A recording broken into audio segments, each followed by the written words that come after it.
small town near Auckland, New Zealand, a semi carrying more than 8,700 gallons of gasoline had slammed into the rear of a car, leaving both vehicles in flames. Hidden by the swirling smoke and fire, 12-year-old Shirley Young was trapped beneath the burning wreckage of the tanker truck when she was spotted by firefighter Royd Kennedy. Royd took off. He was heading straight into the fire.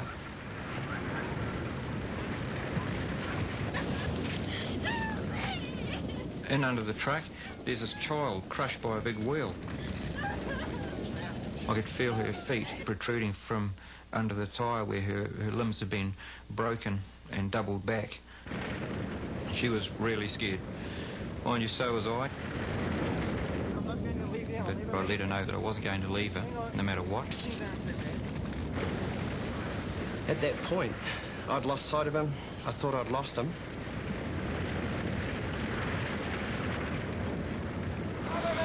Next minute, Royd yelled out, "Cover me, Graham," which was the biggest relief I'd ever heard. He was still alive. All of a sudden, fire just flashed through. I thought it was all over. I really did. And water suddenly beat the flames off us.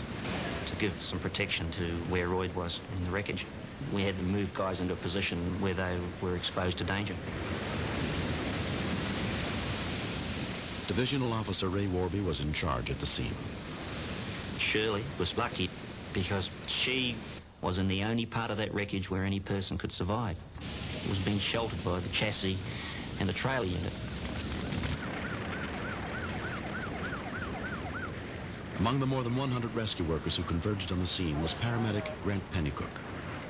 The big question was, how were we going to get her out? The decision was to raise the wheel assembly with the airbags. How long it was going to take was anyone's guess. Whether we would get her out of her alive was once again anyone's guess. And the water itself was just so freezing, it's unbelievable. They had tried to bring in a sheet to give us some protection.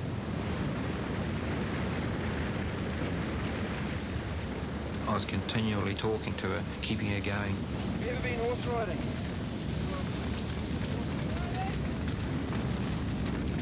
When you get out of here, you're going to go horse riding. It's hard to imagine the injuries she was suffering from, and yet she was not crying. She was a battler, and it's a great thing to draw your own reserves of strength from when you've got someone like that next to you, who's only 12 years old.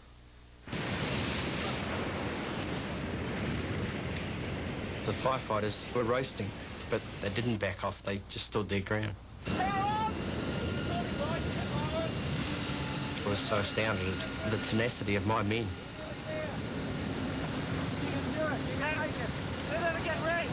Keep it talking, Roy. Keep it talking. Come on, Shirley. Come on. Time was ticking by.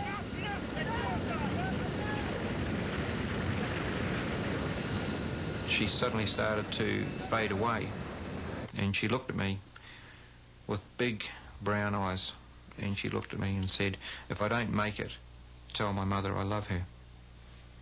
She just lay her head back and started to go unconscious.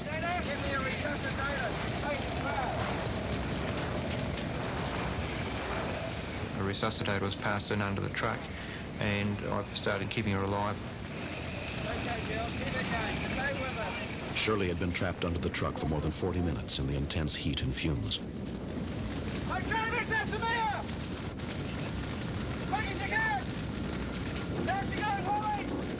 The vehicle lifted slightly, 3 or 4 inches, but not enough to pull her out because she was crushed right down onto the road.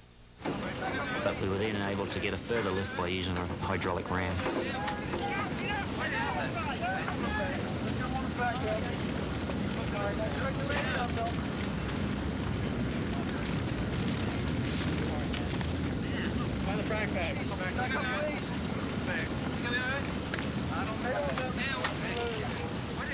I couldn't get out of there quick enough.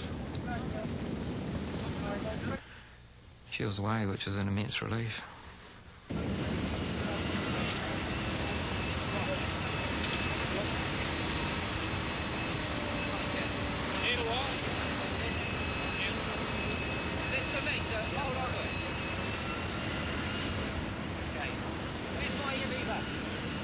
As soon as she was on that stretcher, she knew too that she was safe, finally, and she just drifted away.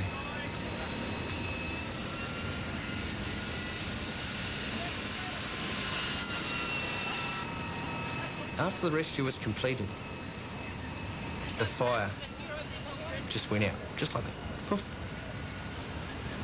And I felt as if the devil had backed off now that Shirley had been removed from the fire.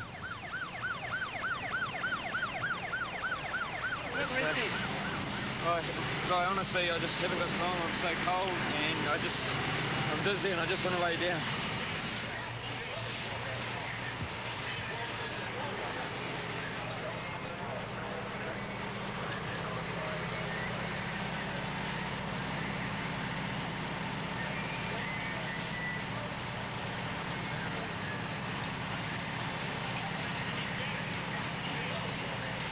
Roy did what I hope any firefighter would have done. But I wouldn't ask any firefighter to do it. He heard a cry for help and he responded at extreme danger to himself. He probably was a fool for climbing under there. I think we're all fools. But you don't think of those things when something like that happens, you know?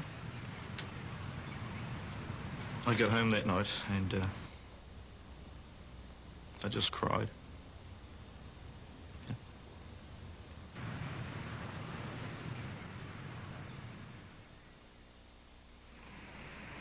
12-year-old Shirley Young had suffered second and third-degree burns over 20% of her body.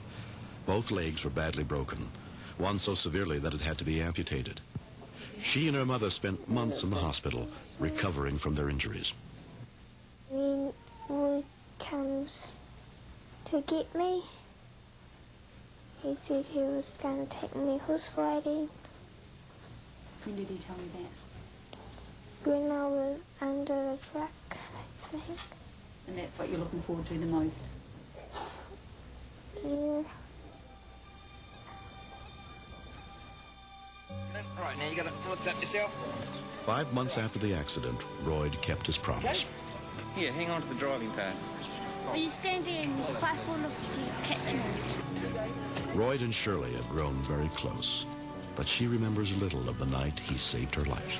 It was hot. I think I was crying. And then Royd came in and he was just trying to calm me down. He was there for me when I needed him. Okay, that's it. You're rocking and rolling. That's good. That's good movement. All he saw was this little girl's hand, and he didn't think twice. He just went in. Everyone else that was there were heroes, but he was a bit more. Because if she had to go, I don't think he would have left her. I think he would have given his life. No, not you, Gilly. That's the down under dribble. I try to see her regularly. Whenever I go out that way, I'll stop in. Her and I went through a very special time under the truck. I'd give her heaps, tell her jokes, make her laugh. She's a sort of a nutter. It's a great relationship. She's like a daughter. It was a perfect shot. When she got out of hospital, that's it. She was out and about, even when she never had her leg. It didn't get her down. There's no way I could live without her. She's my pride and joy. So many people can learn from that child about what she went through. Her inner strength, her character. She's $1 million, that kiddie. Boy. We haven't heard the last of her yet. Started motoring, so you pulled her up next trip. All right. Next. Paragliding could be dangerous. Maybe you are in the air and it's too strong for you, but it's too late for you.